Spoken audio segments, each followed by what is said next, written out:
It's hard to breathe, but that's alright. Hush.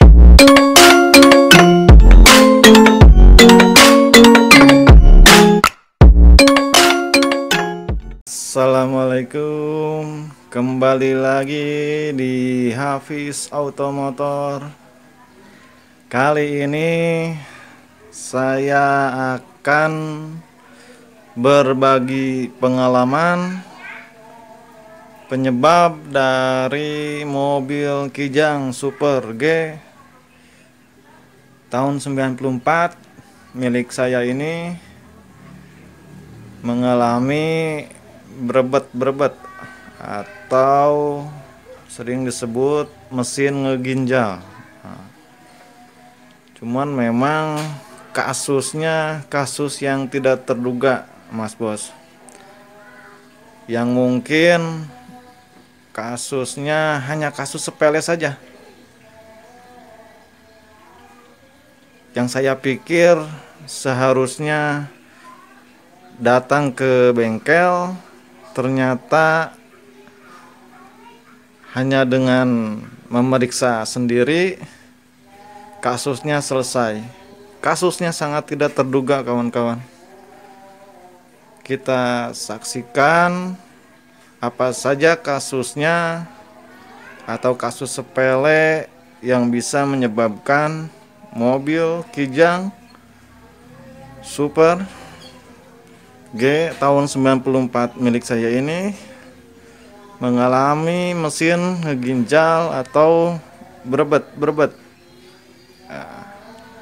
Saya akan perlihatkan kasusnya satu persatu, kawan, sesuai dengan pengalaman dari mobil Kijang saya ini. Sekarang saya akan menuju ke bagian mesin. Saya akan menceritakan kasus yang pertama, penyebab dari mobil Toyota Kijang Super G saya ini mengalami mesin berebet atau mesin ngeginjal dengan kasus yang sepele. Yang pertama,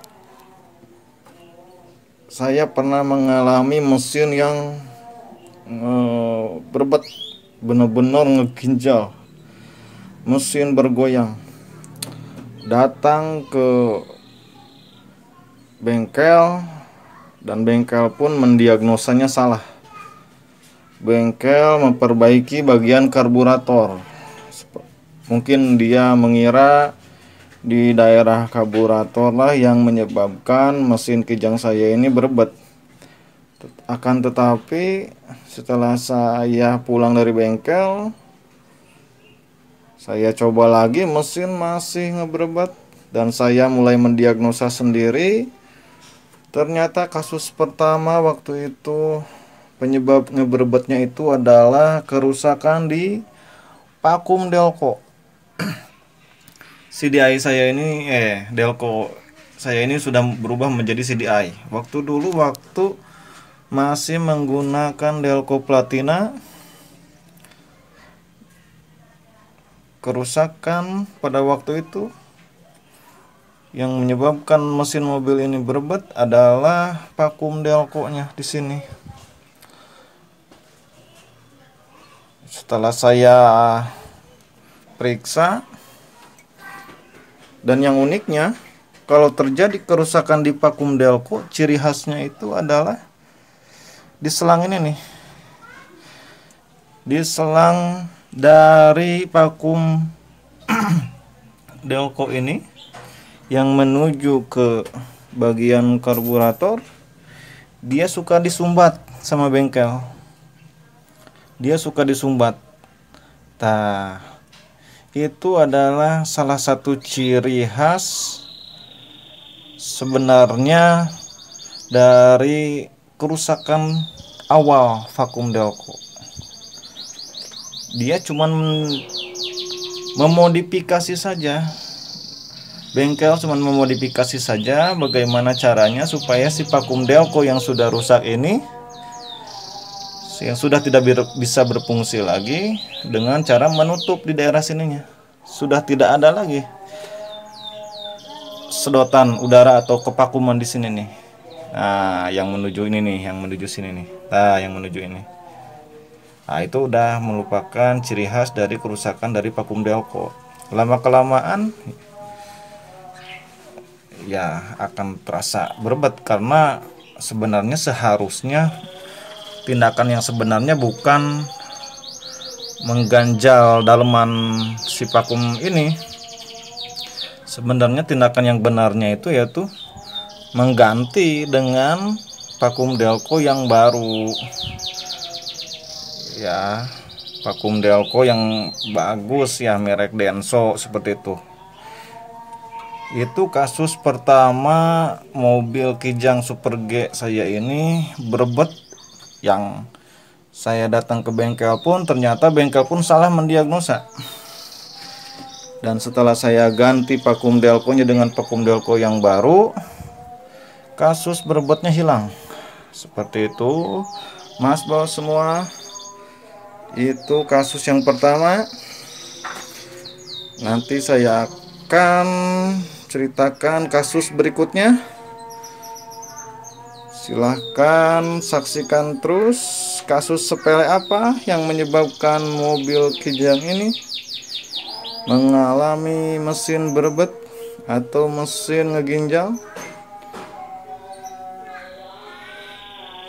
Kasus yang berikutnya yang menyebabkan mobil Kijang Toyota Kijang saya ini mengalami berbet. Kasus yang sepele yang bengkel pun salah mendiagnosa. Berikutnya adalah pada saat mobil saya ini diparkirkan di salah satu parkiran rumah sakit, terjadi hujan yang sangat besar. Kemudian setelah hujan, pulang ke rumah lancar. Besoknya ketika saya menyalakan mobil ini kembali, mobil ini sudah mengalami mesin berbet. Mobil ini mengalami mesin berbet. Kemudian saya pun datang ke salah satu bengkel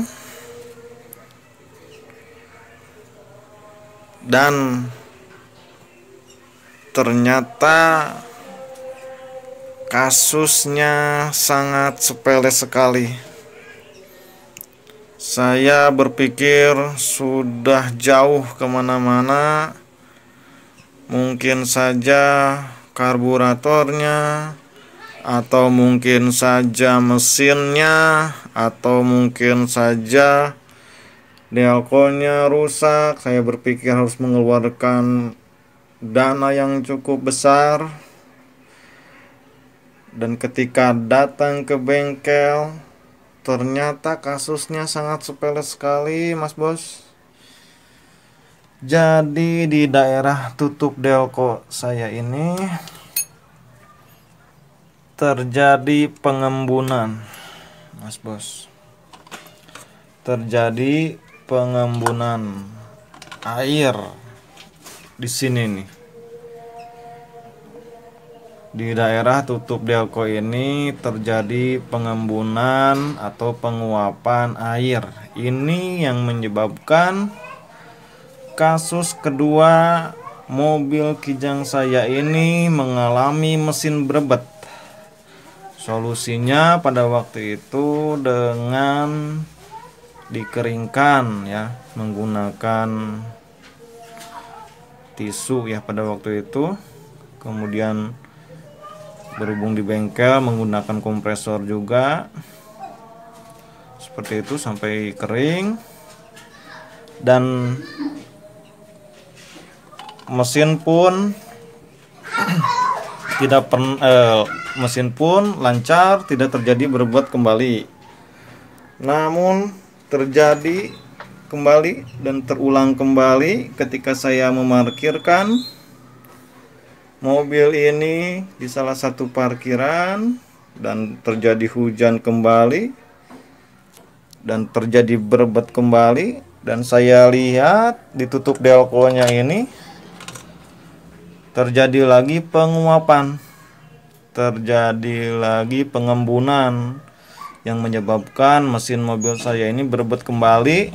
Akhirnya saya keringkan dengan menggunakan tisu, tindakan pertamanya, dan saya mengganti karet delco ini nih. Karet delco ini karet delco udah saya ganti ini. Ini karet delco menggunakan karet delco merek Denso ya. Saya ganti karet delconya. Setelah saya ganti dengan karet delconya, meskipun hujan besar, karet delco yang ini, nah ini yang mengitari delco ini. Nah, setelah saya ganti, meskipun terjadi hujan yang besar, diparkirkan di parkiran yang tidak ada atapnya, sampai saat ini tidak pernah lagi terjadi kasus pengembunan atau penguapan di daerah tutup delco ini lagi. Jadi solusinya cukup dengan mengganti karet pinggiran delco ini.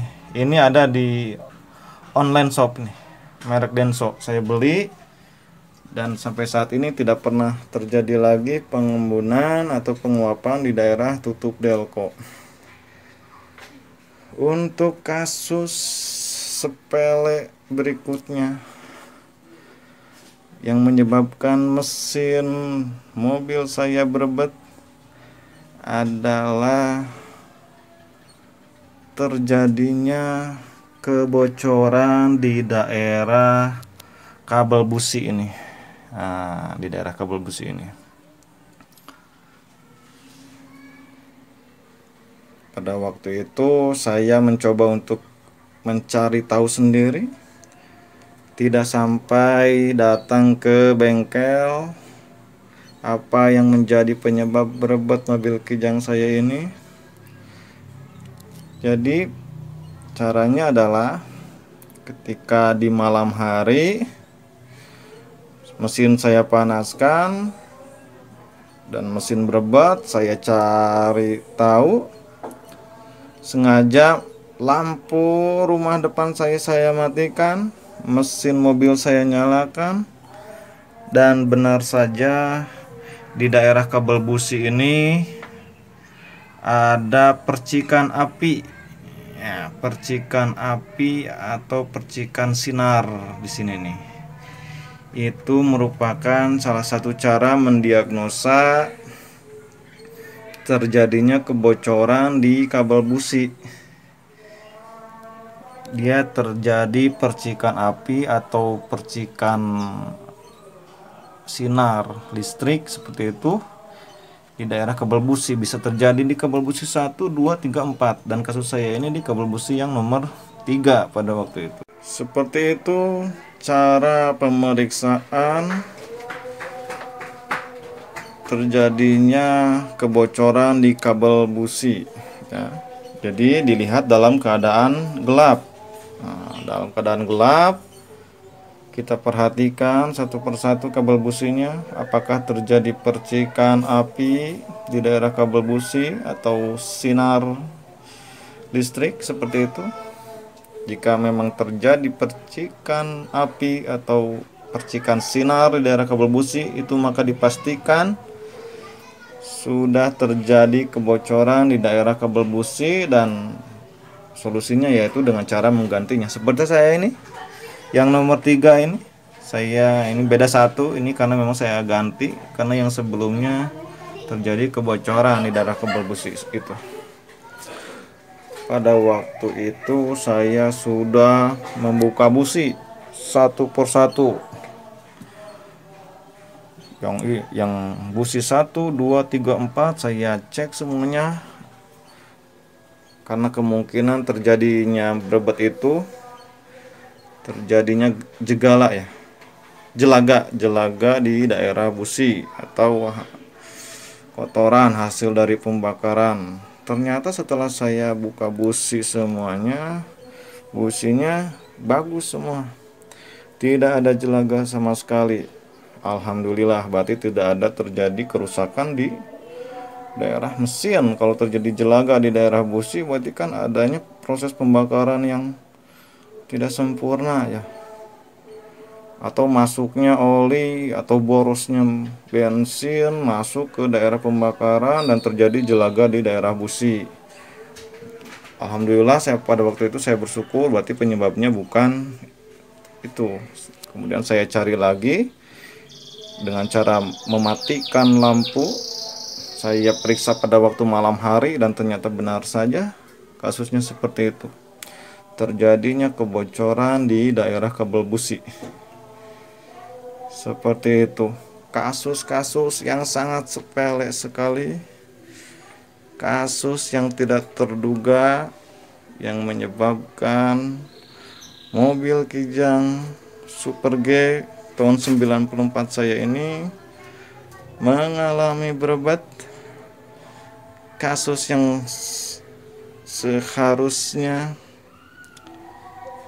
bisa dikerjakan sendiri, tidak harus datang ke bengkel karena akan mengeluarkan cukup banyak biaya. Seperti itu. Sekarang saya akan buktikan setelah penggantian semuanya. Kasus yang pertama adalah vakum delco yang sudah rusak.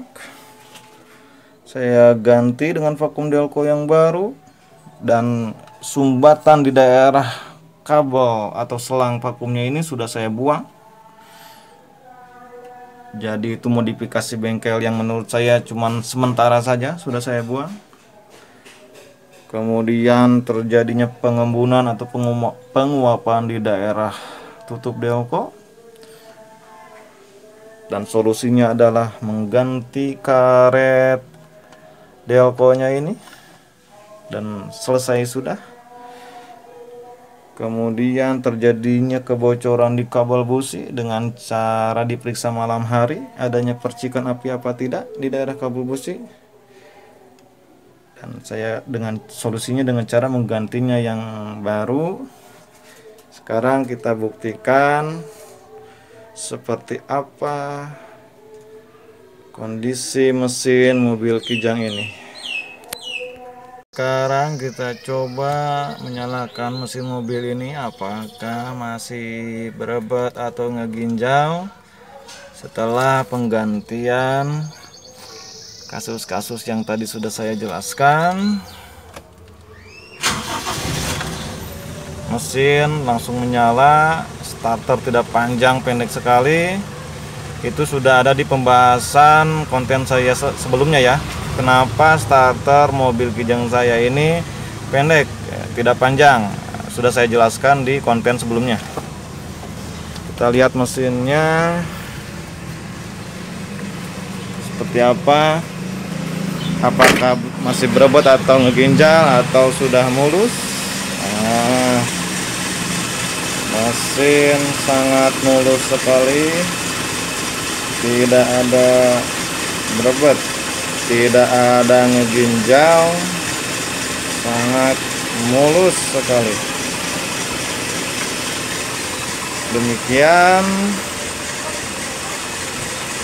kasus sepele yang menyebabkan mobil Kijang Super G tahun 94 milik saya ini mengalami mesin berebut atau mesin ngeginjal.